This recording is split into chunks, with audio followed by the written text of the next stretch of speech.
Así que vamos a hablar de lo que es la imagen corporal, por empezar, ¿no? La imagen corporal tiene que ver con la percepción mental o simbólica del aspecto físico que cada persona tiene de sí mismo, ¿no? Esta es una representación que todos tenemos.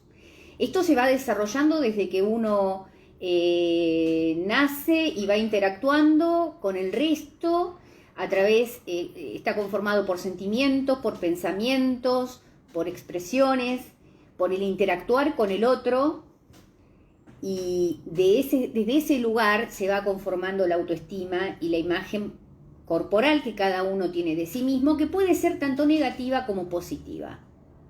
Serían como especies de autoetiquetas que uno se va generando, ¿no? Soy esto, soy lo otro, soy alta, soy baja, soy linda, me siento fea, bueno, múltiples etiquetas que tienen que ver con nuestro aspecto físico. Como hemos visto en algún video anterior, ustedes recordarán que hemos hablado de la autoestima en más de una oportunidad. Hemos dicho justamente esto, que no es algo que se nace, se desarrolla con la interacción, y que puede ser, que nuestro entorno colabore como que no, depende si nos sentimos valorizados, si nos sentimos queridos, si nos sentimos, que nos dedican buenos calificativos o si nos califican de manera negativa, desvalorizándonos. Esto va a ir tornando una autoestima más débil, o por el contrario, si nos dan elogios, afecto, un espacio de contención y demás, nuestra autoestima va a estar más reforzada.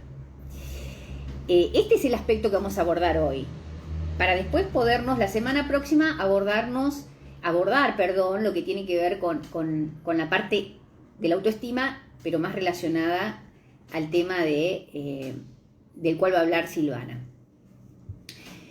Hemos visto que, es fundamental porque es como la columna vertebral del ser humano, la autoestima, ¿no? Una buena columna tiene que ver con una autoestima reforzada y tiene que ver con que el entorno con el cual estuvo, sean los padres o quienes nos han cuidado y con quienes hemos interactuado, nos han hecho sentir queridos, valorados, respetados. Por lo pronto, otro tipo de personas que tienen una autoestima totalmente endeble, seguramente han sufrido más quizás cuestiones de abandono, de desvalorización, de maltrato en muchos casos, y de ahí que parten otro tipo de cuadros, ¿no? O personalidades muy vulnerables, o cuadros también en su adultez psicopatológicos mucho más graves. Siempre vieron que en temas anteriores hemos hablado, por ejemplo, en algún momento, de las patologías alimentarias. Esto lo recordarán. Bueno, como estamos hablando de la autoestima y estamos hablando del tema de la imagen corporal, me parece que ir por ese lado, en el encuentro breve de hoy, es interesante porque en la adolescencia es una etapa muy vulnerable, donde el tema de la imagen, las publicidades tienen mucha más resonancia aún que por ahí en un adulto, ¿no? Porque es un proceso en el cual, como bien dice la palabra, adolescente, adolece, padece. Entonces es un proceso en el cual se está formando su personalidad y es mucho más vulnerable de cualquier tipo de mirada. Es decir, la mirada ajena, la mirada del entorno, la mirada de su grupo de pares, tiene un peso muy particular. Por eso verán que por lo general los grupos de adolescentes suelen tener modas que pareciera que están todos vestidos iguales o uniformados. Es decir, esto que los hace identificar les refuerza su propia identidad, ¿no? Porque obviamente la autoestima tiene que ver con la conformación de la identidad. Y esto se da desde tres aspectos, todo lo interior que tiene que ver con esto del desarrollo de la autoestima, de la interacción, con el entorno desde que somos niños y vamos creciendo, hasta también todas las cuestiones que tienen que ver con lo externo, ¿no? Es decir, con los mandatos sociales, los culturales. Obviamente vivimos dentro de una sociedad, por lo cual hay ciertos estereotipos, que eso lo vamos a dejar para la semana próxima, pero los cuales por ahí, hablando de los adolescentes, tienen mucho peso y mucha connotación. No solo los adolescentes, ¿no? Pero particularmente es una etapa muy vulnerable porque es una etapa que se caracteriza por mucha inseguridad. Entonces, todo tiene mucho más peso. A pesar de que se muestran desafiantes, se muestran muy seguros, se muestran digamos que pueden llevar el mundo por delante, en realidad son muy vulnerables y sensibles a la palabra ajena y a la mirada del otro, ¿no? Siempre se muestran como que en realidad nada les importa, que lo saben y lo pueden todo, una cosa muy de omnisciencia, de saberlo todo, y de omnipotencia también, de poderlo todo, pero la realidad es que sabemos que es una etapa de mucha vulnerabilidad, por lo cual requieren de mucho acompañamiento. Ahí el tema de la imagen corporal está como al tope, digamos, ¿no? Muchos adolescentes, por ejemplo, en este periodo tienen todo un tema con la imagen corporal, tienen una distorsión de la imagen corporal. Por ahí hay casos por ahí donde uno ha visto patologías alimentarias, trabajando en la época que, digamos, que era estudiante, que trabajé como acompañante terapéutica con pacientes con esta patología, llamaba mucho la atención. La mayoría, estamos hablando hace 20 y pico de años, ¿no? Pero digo porque esto ha variado con el tiempo las estadísticas en cuanto a edad. En aquel momento la mayoría eran adolescentes.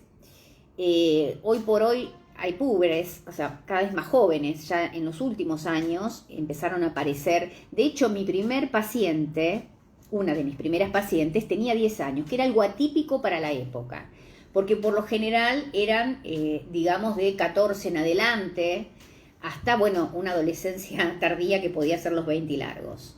Había casos de adultos, pero que por ahí venían con, digamos, patologías de arrastre de años. En este tipo de patologías, ¿por qué la señalo que es muy común en la adolescencia?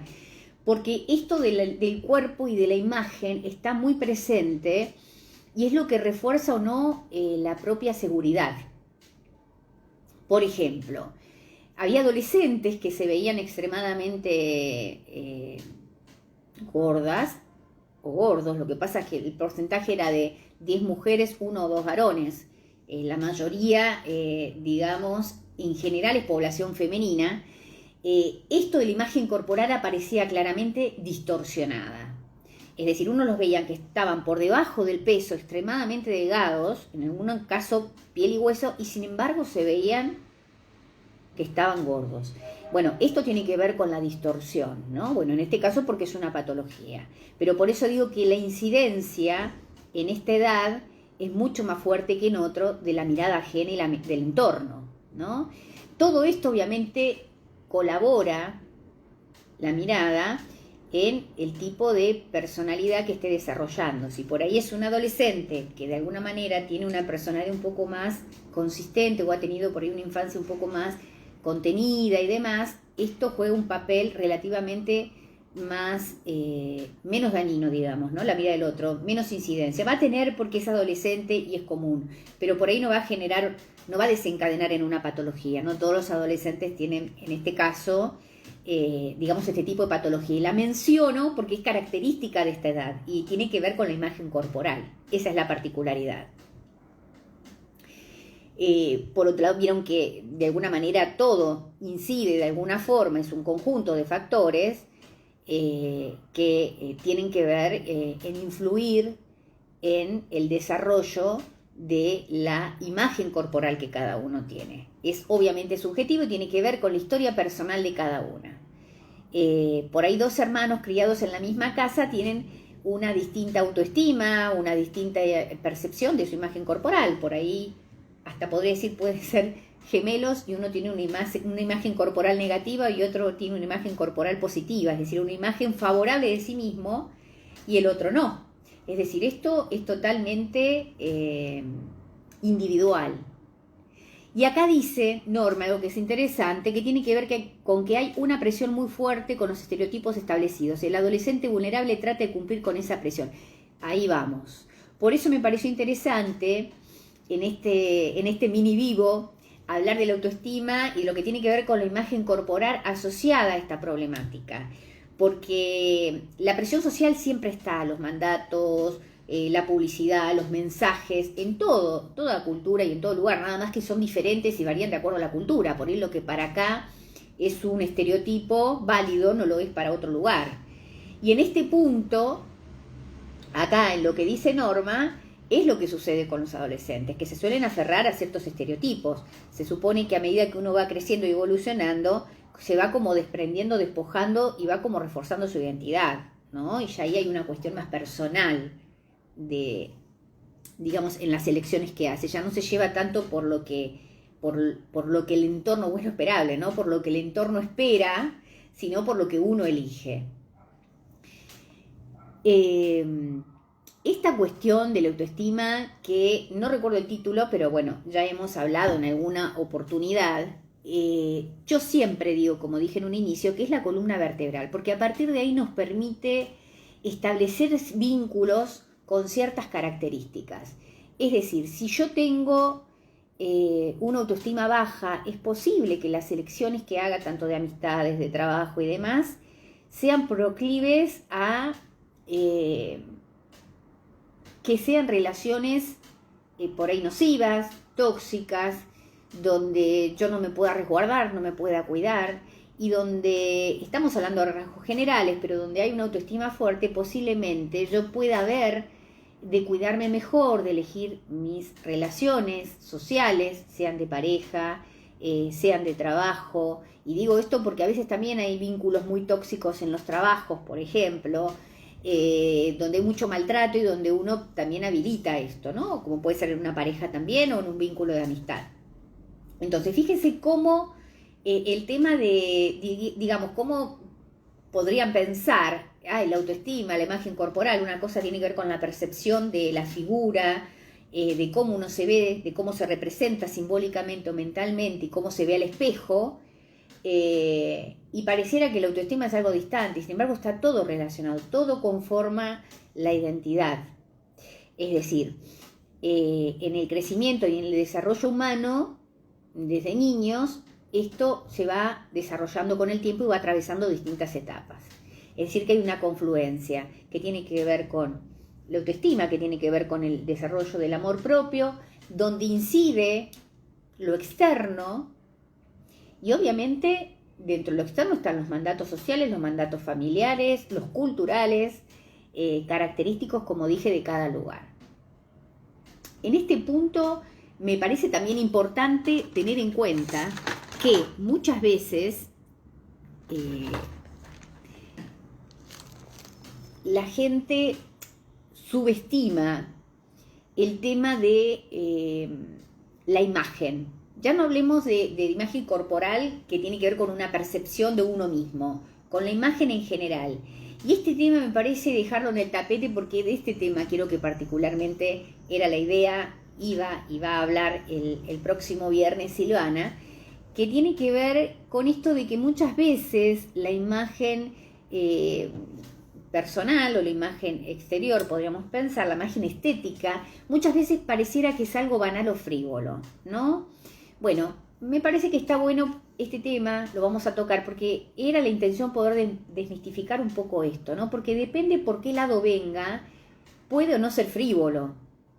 Esto me parece interesante tenerlo en cuenta, porque en definitiva tiene que ver con una cuestión también personal, con el amor propio, ¿no? Más que con los estándares que uno pueda o no seguir. Acá también dice Norma, la autoestima se refleja en cómo nos hablamos a nosotros mismos, qué nos decimos, si nos reprochamos y bajamos línea o somos amorosos con nosotros mismos. Exactamente. Es decir, si yo tengo una mirada más benévola de mí misma, que puedo entender que puedo tener algo que considere virtudes o defectos o cualidades o defectos, seguramente es una mirada más amorosa, porque puedo poner el acento en las cosas buenas y tratar de mejorar lo que no, pero en definitiva puedo, digamos, tener una buena autoestima y tener un buen soporte. Ahora, si yo me recrimino, me reprocho y el acento lo pongo siempre, lo que considero que es negativo, es como una mirada muy dura y muy cruel, ¿no? Que muchas veces uno lo ve cuando escucha, o en el consultorio me sucede cuando escucho, digamos, pacientes que se refieren a sí mismos con un grado de agresión y despojados pareciera. Entonces pienso, a veces no hay más esclavo, o no hay alguien más duro y tirano que uno con uno mismo, ¿no? Por eso me parece interesante esto de la autoestima y la mirada que uno puede o no tener sobre sí mismo, porque creo que esto es fundamental para lograr cosas, ¿no? Y acá no hablamos solo de la imagen o percepción corporal, sino de la autoestima en general, ¿no? Poder confiar. poder creer en uno y poder tratar de, en todo caso, lo que no nos gusta, mejorarlo, y lo bueno que tenemos, destacarlo, ¿no? Esto en todos los ámbitos. Acá dice, por ejemplo, yo me digo, ya voy a bajar mis kilitos. Me encantó. Muy bien, porque hasta lo de kilitos suena con ternura, más allá de que puedan ser pocos, igual, ¿no? Hay gente que se atormenta mucho con esto. Y a veces vemos que no tiene que ver en sí ni con la cantidad de kilos, no pasa por ahí. Pasa por esto de la actitud dura y cruda que uno tiene con uno mismo, ¿no? Esto que siempre digo de la autocrítica, que yo creo que está muy puesto en juego ahí. Hay gente que tiene una mirada muy autocrítica y excesiva, que no está mal ser autocrítico, pero cuando esto se torna excesivo, siempre digo que termina siendo obstáculo, ¿no? Porque termina bloqueando, termina paralizando y termina generando la posibilidad de que mejoremos, sea el ámbito que sea porque queremos vernos mejor, en una cuestión que podemos considerar banal, y repito, creo que no lo es desde lo que estamos hablando, donde uno se quiere ver mejor, sentir mejor, tenga que ver, si hablamos de los kilitos, con una cuestión de salud también, obviamente en primer plano, pero digo, no está mal querer vernos mejor, y no tiene que ver solo con una cuestión de kilos, en algunos casos tendrá que ver con eso, en otros no, pero otra cosa es quedarnos cegados en la parte, digamos, solo corporal, como si uno fuese un objeto cual publicidad lo muestra, ¿no? Porque esto es lo que vemos. Y esto es lo que uno escucha en las adolescentes, como hablábamos anteriormente, cuando buscan encajar de alguna manera en un esquema, y ahí es donde se pierden, ¿no? Pierden sus propias cualidades. Así que bueno, me parece que esto me gustó cuando dijo Norma lo de los kilitos, porque escucho con frecuencia que muchas veces hay personalidades que son muy crueles y que por ahí, en vez de poder valorar las cosas y los esfuerzos, nunca ven los resultados, ¿no? Siempre ponen el acento en lo que falta y no en lo que logran, cuando en sí van logrando cosas. Esto tiene que ver en todas las áreas. Entonces, me parece que es algo a tener en cuenta, porque de alguna manera siempre intentamos mejorar nuestra calidad de vida, es la idea. Es como este espacio, ¿no? Siempre digo que este espacio, la otra vez alguien me preguntaba y me decía, pero ¿qué es como un espacio analítico? En absoluto, sería poco serio. Es un espacio más que nada informativo, es un espacio que de alguna manera fue creado con la idea de poder informar, poder retroalimentarnos, porque también ustedes, participando con los comentarios, con las preguntas, con las inquietudes, permiten que podamos pensar cosas nuevas, y esa es la idea, ¿no? Como abrir un abanico de posibilidades. Así que eso me parece que es lo más rico. El tema de las entrevistas también tiene que ver con esto, ¿no? Poder agregar gente especialista en el tema, que conoce. Por eso este tema de la autoestima, que es fundamental en el tema que vamos a abordar hoy, que iba a abordar Silvana y lo abordará el próximo viernes, es muy interesante.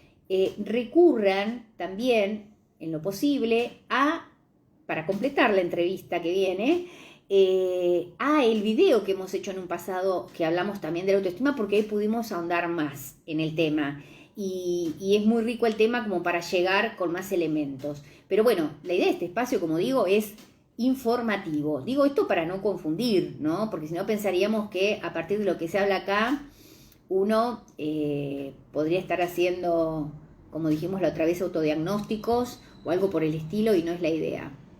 A ver, acá dicen, es el compromiso con uno mismo más que ofrecerse como objeto a la mirada del otro. Claro, tal cual, tal cual.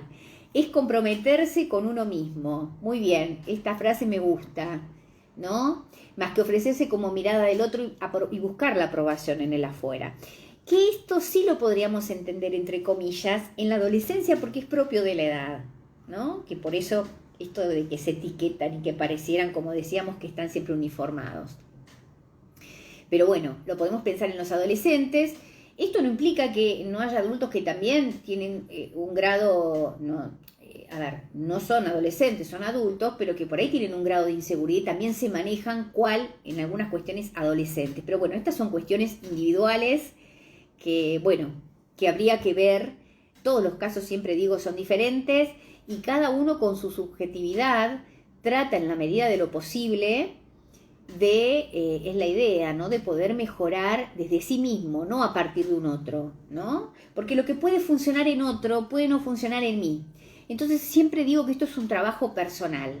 Siempre mejorar la autoestima, que sí se puede hacer. Porque una vez recuerdo que una paciente me dijo que tenía la autoestima muy baja, ella consideraba, ¿no? Esto fue en la primera entrevista, y que por eso en su vida todas las cosas le salían mal.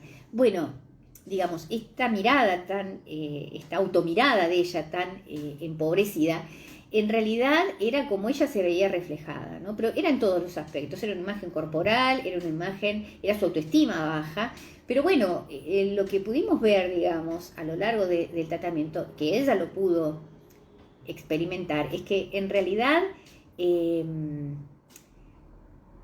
ella pudo empezar a ver y a rescatar, en vez de tener esta mirada empobrecida, ver todas las cualidades que ella tenía y poder mejorar su autoestima, porque esto sí se puede mejorar. Hay gente que dice, bueno, yo soy así y esto no.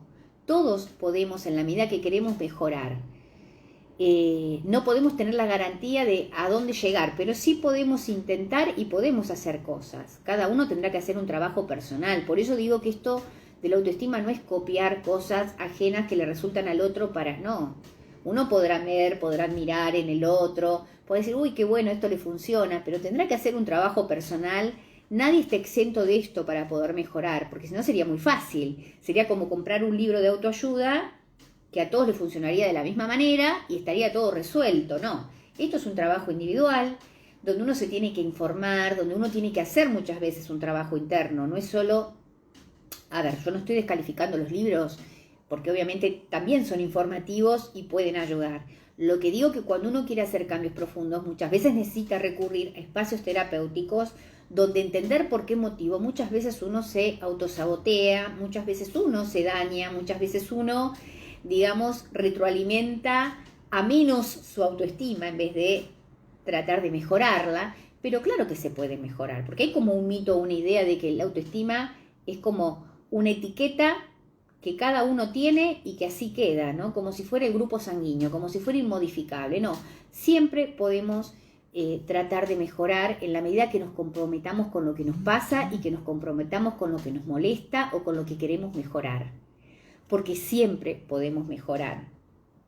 Pero esto conlleva un trabajo, obviamente. Nada es gratuito. Siempre digo que nada es gratis en la vida. Y creo que tiene que ver con esto. Todo lo que queremos podemos intentar lograrlo y buscar cuáles son los recursos que más nos funcionan a cada uno. Por ahí, como dije antes, lo que me funciona a mí no le funciona a otra persona. Y bueno, de esto se trata, ¿no? En este trabajo cotidiano de buscar cómo mejorar, de buscar cómo sentirnos mejor, bueno, ver qué me funciona, ¿no? Y no tomarlo como un fracaso, una frustración cuando algo no resulta como esperamos. Yo recuerdo que tenía una paciente, y ustedes dirán, ¿todas pacientes mujeres? No, atiendo hombres también, pero bueno, básicamente algo que veremos la semana próxima es que generalmente en cuanto hablamos de esto desde lo social o la presión social, se da tanto en el género masculino como en el femenino, pero tiene como una carga mayor en las mujeres, ¿no? En ciertos estándares que iremos a ver la próxima semana y no me quiero meter en ese terreno. Pero digo, en este punto hay como cierta idea, ilusión o fantasía, en este caso una paciente que se había peleado con su novio, él tenía una nueva pareja y según ella, la nueva pareja era, bueno, como si fuese una top model, ella la describía como bella, como una chica, bueno, muy mona, de hecho seguramente lo era por lo que ella describía, pero creo que ahí había como un plus de ideal que le había puesto y para ella era perfecta. Y yo pensaba, bueno, muchas veces, porque esto sucede, esa chica que ella consideraba perfecta, también, digamos, tendría sus vulnerabilidades y por ahí no se veía tan perfecta como ella la veía. Entonces digo, a veces se le adjudica a otros ideales que son los que generalmente generan presión en la sociedad y los que hacen o someten a particularmente el género femenino a seguir ciertos estándares de belleza, ¿no? En los últimos años se está intentando romper un poco con esto, pero bueno, como es algo tan fuerte, lleva mucho tiempo. No digo que en los hombres no, ¿eh? Por ahí en los hombres también ciertos requisitos que pareciera que el músculo, que esto, que el otro, pero repito que creo que el peso mayor está en el género femenino. Bueno, la idea es que sea una lucha conjunta y social de que los valores pasen por otro lado y que en todo caso, bueno, la presión debería estar en otro lado, ¿no? En tratar de ser mejores como sociedad, ser más solidarios y otra cuestión de valores y no estos que son, en ese caso sí creo que son frívolos y superficiales. Pero bueno, acá dice Norma, a la mujer se le exige mucho más. Sí, totalmente de acuerdo. Creo que a las mujeres siempre socialmente se ha exigido mucho más. Pero bueno, quizás al hombre, por el lado del hombre, la exigencia viene por otro lado, ¿no? Que supuestamente es el que tendría que poder otras cosas, o debería ser como el fuerte, o los hombres no lloran, digo, como ciertos mandatos también. Pero en este aspecto, obviamente, siempre las mujeres hemos tenido como una mayor presión en relación a esto, y está bueno no quedar presos de esto, ¿no? Por eso es tan importante desde niños que estos temas se traten, como por ejemplo en las escuelas en los últimos años, que se trata del tema del bullying, por ejemplo, ¿no? Que en otras, o sea, siempre ha existido en realidad, nada más que en otras épocas esto no era abordado con la importancia que tiene y con la incidencia que puede tener, tanto en adolescentes como en niños, ¿no? Sé de casos, por ejemplo, en colegios prestigiosos, donde en casos de bullying concretos y graves han por ahí tomado la decisión desde las autoridades de, por ejemplo, la niña que se estaba vulnerada, digamos, y que era víctima, solicitar a los padres que la cambien de turno, ¿no? Cuando en realidad ahí es revictimizar exactamente a la persona que está padeciendo la agresión, porque ahí no se toman medidas y en realidad no es un buen camino. Pero bueno, por suerte y afortunadamente hoy en día creo que hay como más información, hay más comunicación, y desde la educación y desde las familias también se intenta por ahí que esto se trate más de poner sobre el tapete y no pase a ser algo insignificante cuando en realidad no lo es, ¿no? Bueno, acá dice también Cecilia, el hombre suele tener la autoestima baja si sus ingresos son magros. Exactamente, por ahí, muy bien. Por ahí la presión en el hombre viene más por ese lado, ¿no? Esto del poder, de hecho, a ver, obviamente que si una mujer y un hombre, en ambos casos, por ejemplo, pierden su trabajo, ambos van a estar afectados y les va a doler, van a estar angustiados, preocupados, seguramente su gran mayoría esto sucederá. Pero en el caso del hombre se evidencia de una manera mucho más intensa, porque el tema del dinero, el tema del ingreso, el poder en el hombre tiene algo más del orden, se pone en juego algo más del orden de la virilidad. Entonces en el hombre genera como mucha más angustia por ahí y tiene una connotación mucho más fuerte. Así que eso es muy interesante lo que dice Cecilia, porque realmente esto es lo que se pone en juego, ¿no? Tal cual. En los hombres es como una herida narcisista absoluta si de repente hay una pérdida de trabajo o una cuestión donde siente que pierde poder. Acá también dice Adriana, hay que transmitirles más seguridad a nuestros hijos. Claro que sí. Esto es importantísimo porque los primeros años, son no definitorios, pero sí obviamente marcan, ¿no? Es como cuando un arbolito empieza a crecer, ya, digamos, ayuda a que uno lo pueda como conducir y retroalimentar y regar y cuidar y amar. Seguramente vamos a tener un árbol con mucha más potencia y mejores características. Pero bueno, no estoy comparando una persona con un árbol, digo como a modo simbólico, que esto tiene mucho que ver, ¿no? En la educación, en el afecto, en el amor. Yo recuerdo una publicidad hace muchísimos años, yo no sé si 15, 20 años, ustedes quizás la recuerden, lo lamentable es que no recuerdo de qué era la publicidad, donde aparecían 3 escenas diferentes de padres con sus niños. En un chiquito por ahí de 2 años en su sillita comiendo y la mamá dándole de comer, bueno, el niño haciendo todo un enchastre y la mamá retándolo, ¿no? O sea, de manera agresiva, ¿no ves que sos un tonto? ¿Qué pensás? ¿Qué tenés? ¿Los pies en la cabeza? Esto es lo que la madre le decía, ¿no? Entonces, en la imagen posterior mostraban como al niño invertido. Era una forma simbólica de representar cómo, en este caso, el niño se sentía o se veía como lo retrataba, en este caso, su madre, ¿no? En el otro, un padre que también lo agredía, le decía algo descalificativo y el niño también se percibía de esta manera. Los niños creen lo que le dicen, no pueden cuestionar.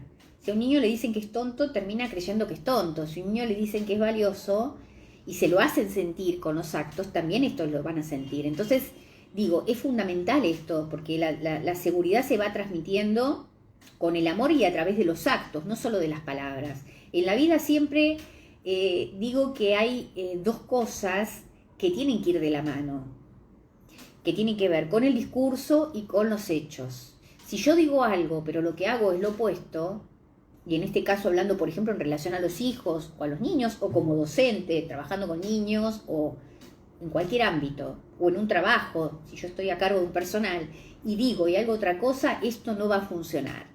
Es decir, para que algo sea homogéneo y efectivo, siempre tenemos que tener coherencia entre lo que decimos y lo que hacemos.